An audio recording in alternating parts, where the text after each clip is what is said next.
दैनिक सूचना अभी तक।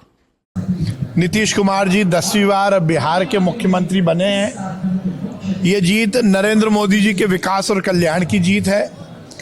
ये जीत नीतीश कुमार जी के नेतृत्व में एनडीए सरकार के सुशासन की जीत है और ये जीत इस बात का संकेत देती है कि बिहार की जनता ने ये सुनिश्चित किया है कि डबल इंजन की सरकार एक सफल प्रयोग है और ये संकेत पूरे देश के राजनीतिक दलों को और राजनीतिक दलों के कार्यकर्ता नेताओं को है कि जो काम करेगा वही जीतेगा। आज की जो शपथ ग्रहण है, महागठबंधन को क्या संदेश देगा?